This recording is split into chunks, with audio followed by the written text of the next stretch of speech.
ಈಗ ತಾನೇ ವಿಧಾನಸಭಾ ಅಧಿವೇಶನದ ಒಳಗಡೆ ಸಿದ್ದರಾಮಯ್ಯನವರು ಗವರ್ನರ್ ಸ್ಪೀಚ್ಗೆ ರಿಪ್ಲೈ ಮಾಡಿದ್ದಾರೆ.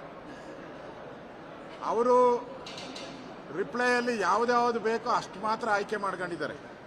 ಸರ್ಕಾರದಲ್ಲಿ ಏನೇನು ಉತ್ತರ ಸಿಗಬಹುದು ಆ ಉತ್ತರ ಸಿಗುವಂಥದ್ದನ್ನು ಮಾತ್ರ ಆಯ್ಕೆ ಮಾಡಿದ್ದಾರೆ. ನಾವು ಕೇಳಿದಂಥ ಎಲ್ಲ ಪ್ರಶ್ನೆಗಳಿಗೂ ಅವ್ರ ಹತ್ರ ಉತ್ತರ ಇಲ್ಲ. ನಾವು ಕೇಳಿದ್ರಿ, ಈ ವಿದ್ಯಾನಿಧಿ, ಬೊಮ್ಮಾಯಿಯವರ ವಿದ್ಯಾನಿಧಿ ಅದನ್ನು ಯಾಕೆ ರದ್ದು ಮಾಡಿದ್ರಿ ಅಂತ ಕೇಳಿದ್ರಿ. ಯಡಿಯೂರಪ್ಪನವರು ಕಿಸಾನ್ ಸನ್ಮಾನ್ 4,000 ಕೊಟ್ಟಿತ್ತು, ರೈತರಿಗೆ ಯಾಕೆ ರದ್ದು ಮಾಡಿದ್ರಿ, ಅದ್ರ ಬಗ್ಗೆ ಮಾತಾಡಲಿಲ್ಲ. ಆಮೇಲೆ ಕಾರ್ಮಿಕ ಇಲಾಖೆಯಿಂದ ಬೊಮ್ಮಾಯಿ ಸರ್ಕಾರ ಇದ್ದಾಗ ವಿದ್ಯಾರ್ಥಿಗಳಿಗೆ ವೇತನ ಕೊಡ್ತಾ ಇದ್ರು. 5 ರಿಂದ 60,000 ರೂಪಾಯಿವರೆಗೂ ವೇತನ ಕೊಡ್ತಾ ಇದ್ರು. ಬಡ ಮಕ್ಕಳಿಗೆ, ಕೂಲಿ ಮಾಡೋರು, ಗಾರೆ ಕೆಲಸ ಮಾಡೋರ ಮಕ್ಕಳಿಗೆ ಕೊಡ್ತಾ ಇದ್ದಿದ್ದು. ಅದನ್ನ ಇವರು 1,200 ರೂಪಾಯಿಗೆ ಇಳಿಸ್ಬಿಟ್ಟಿದ್ದಾರೆ. ಅಂದ್ರೆ ಇಲ್ಲೇ ಮೋಸ. ಕಳೆದ ಬಾರಿ ಬಜೆಟ್ ಅಲ್ಲಿ ಆಲ್ಮೋಸ್ಟ್ ಆಲ್ ನೀರಾವರಿ ಇಲಾಖೆಯಿಂದ, RDPR ಇಂದ, PWD ಇಂದ ಹಣನ ತೆಗೆದಿದ್ದಾರೆ. 14%, 13% ಹಣವನ್ನು ತೆಗೆದಿದ್ದಾರೆ. ಅದರ ಸುದ್ದಿನೇ ಎತ್ತಿಲ್ಲ. ನಾವು ಹೇಳಿದಿರಿ ಇದೆಲ್ಲ ಕಡಿಮೆ ಮಾಡಿದ್ದೀರಾ ಅಂತ, ಸುದ್ದಿನೇ ಎತ್ತಿಲ್ಲ. ಮತ್ತೆ ರೈತರಿಗೆ ಸಬ್ಸಿಡಿ ಎಷ್ಟು ತಿಂಗಳಿಂದ ಕೊಟ್ಟಿಲ್ಲ ಅಂತ ಕೇಳಿದೆ. ಇವಾಗೂ ಕೇಳಿದೆ, ಹೇಳ್ರಿ ಅದು ಅಂದ್ರೆ ಅದನ್ನ ಹೇಳೇ ಇಲ್ಲ. ಹಿಂದೆದೆಲ್ಲ ಕೊಟ್ಟಿದ್ದೀನಿ ಅಂತ ಹೇಳ್ತಾರೆ.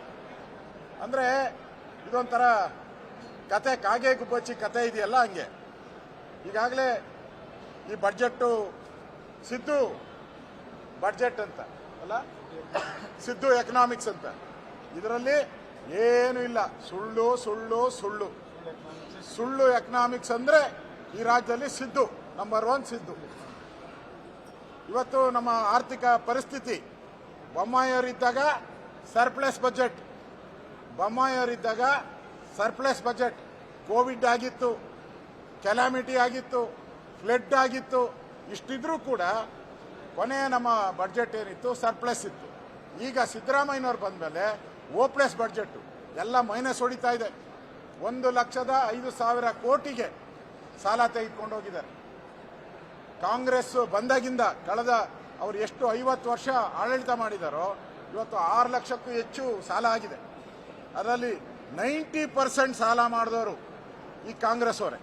90% ಈ ಕಾಂಗ್ರೆಸ್ ಅವರೇ ಸಾಲ ಮಾಡಿರೋದು.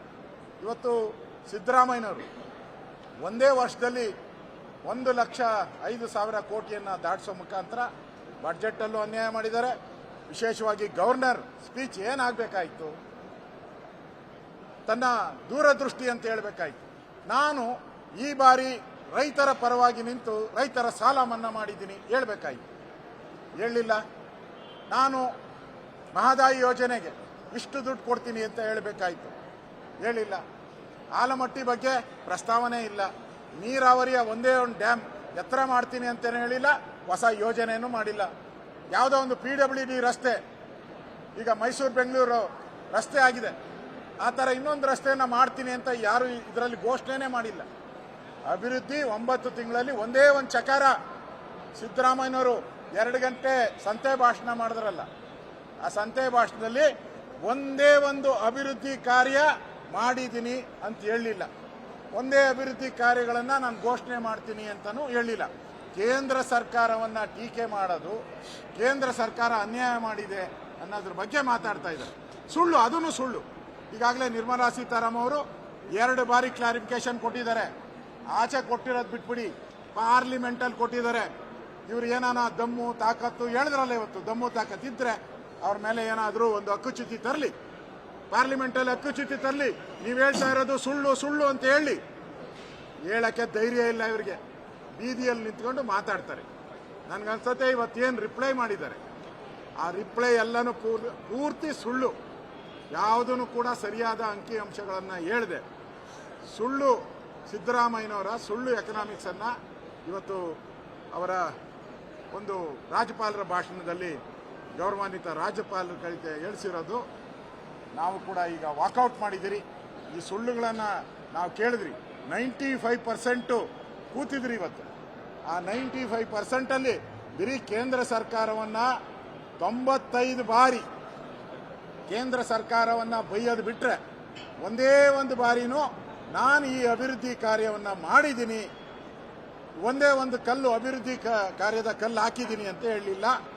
ಇದು ಇವರ ಆರ್ಥಿಕ ಪರಿಸ್ಥಿತಿಯನ್ನು, ಏನು ಬೊಮ್ಮಾಯಿಯವರ ಆರ್ಥಿಕ ಪರಿಸ್ಥಿತಿ ಯಾವ ರೀತಿ ಉನ್ನತ ಮಟ್ಟಕ್ಕಿತ್ತು, ಇವತ್ತು ಇದನ್ನು ಪಾತಾಳಕ್ಕೆ ತೆಗೆದುಕೊಂಡು ಹೋದಂಥ ಕೀರ್ತಿನೂ ಕೂಡ ಸಿದ್ದರಾಮಯ್ಯನಿಗೆ ಸೇರ್ತದೆ. ಸಿದ್ದರಾಮಯ್ಯ ಅಂದರೆ ಸುಳ್ಳು, ಸುಳ್ಳು ಅಂದರೆ ಸಿದ್ದರಾಮಯ್ಯ. ಅನುಕ್ಷಣದ ಸುದ್ದಿಗಳಿಗಾಗಿ ವಿಸ್ತಾರ ನ್ಯೂಸ್ ಯೂಟ್ಯೂಬ್ ಚಾನೆಲ್ ಸಬ್ಸ್ಕ್ರೈಬ್ ಮಾಡಿ. ಹೊಸ ಸುದ್ದಿಗಳ ನೋಟಿಫಿಕೇಶನ್ಗಾಗಿ ಬೆಲ್ ಐಕಾನ್ ಕ್ಲಿಕ್ ಮಾಡಿ. ಲೇಟೆಸ್ಟ್ ಅಪ್ಡೇಟ್ಸ್ಗಾಗಿ www.vistaranews.com ವೆಬ್ಸೈಟ್ಗೆ ವಿಸಿಟ್ ಮಾಡಿ. ಅಂಗೈಯಲ್ಲೇ ಜಗತ್ತಿನ ಸುದ್ದಿ ತಿಳಿಯಲು ವಿಸ್ತಾರ ನ್ಯೂಸ್ ಕನ್ನಡ ಆಪ್ ಡೌನ್ಲೋಡ್ ಮಾಡಿ.